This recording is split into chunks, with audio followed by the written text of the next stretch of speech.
Moses here with a look at sports. Now, Lakeland Rustlers looking to, continue to go for gold today at the CCAA Nationals this morning. Yeah, a little bit of mixed results in the first day, but the second day of the CCAA Nationals was this morning. The men and women faced Fanshawe College from London, Ontario, and it wasn't the results the teams wanted at the beginning. The men were behind early after the Falcons scored 3 in the first and had steals of 1 in the second and 2 more in the third. 10-2 in 7 ends. Rustlers' record dropped to 0-3. Meanwhile, the ladies' record dropped to 1-2 after giving up 3 in the first end and then 4 more in the third. The teams just traded singles after that. 10-5 Falcons in 8 ends. So to the afternoon draws, can they fare any better? Well, the Holland Hurricanes, they edged out the Lakeland Rustlers. They led for the majority of the part of this, the Rustlers did, but unfortunately fell on the wrong side of the score sheet. There you see 10-9. They dropped to 0-4. And the ladies took on Confederation College from Thunder Bay, and the Rustlers get back in the win column with a 6-2 win over the previously undefeated Thunderhawks. So not too shabby for the ladies. Now this Saturday, Coles Lake's Tim Camelli puts everything on the line as he steps into the octagon with a chance to claim the AFC light heavyweight title against Razek Al Hassan at AFC 17 Anarchy. Matt Schumont has more on Camelli in this week's Superstar Next Door.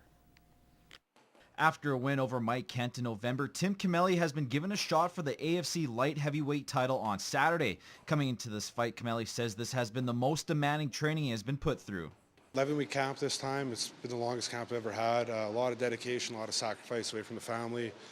By far the best camp I've ever had in the 6 years I've been doing this. So I'm really excited, really nervous, and really pumped to get in there on Saturday. It's gone smoothly, you know what I mean? Like normally when you do a camp for athletes and stuff like that, you always have snags and things that happen in the middle of it. But this one's gone really smooth. He's transitioned really well, and I think this is hands down the readiest he's ever been in his life. On a 2-fight win streak, Camelli knows there won't be room for error and has to take full advantage of this opportunity. This is it for me, you know, third shot at a big name fighter, a UFC vet, world title on the line there. It means a lot, you know. This is a chance of a lifetime. You know, when I first started doing this, I didn't think I would get to where I am now, and it's kind of like a dream come true. I didn't even hesitate. Right then and there, I was like, this is a fight as a fan that I want to see, and these are two guys that, Tim especially, he's earned that opportunity of having his last 3 fights with the AFC. The problem is that I don't know who to cheer for in this fight. Both these guys are absolutely phenomenal people outside the cage. Taking on Razak Al Hassan, Camelli will be put to the test. Al Hassan has proven himself to be a worthy competitor, having 2 fights under his belt in the UFC. Camelli says he has watched a lot of video on his opponent and is coming in with what should be a successful game plan. I'm going to try to push the pace with him, kind of make it a brawl, but a technical brawl. From what I've watched of him, he doesn't really seem to like to get hit too often. But like I said, he's got very good kicks, very, very technical fighter. And he's a big guy, and he's been to the UFC twice, so it's going to be a good fight.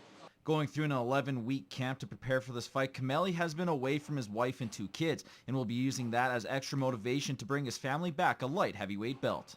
It's getting harder to leave them all the time. I've spent a lot of time in Edmonton for this camp, and I've lost stuff with them that I won't get back.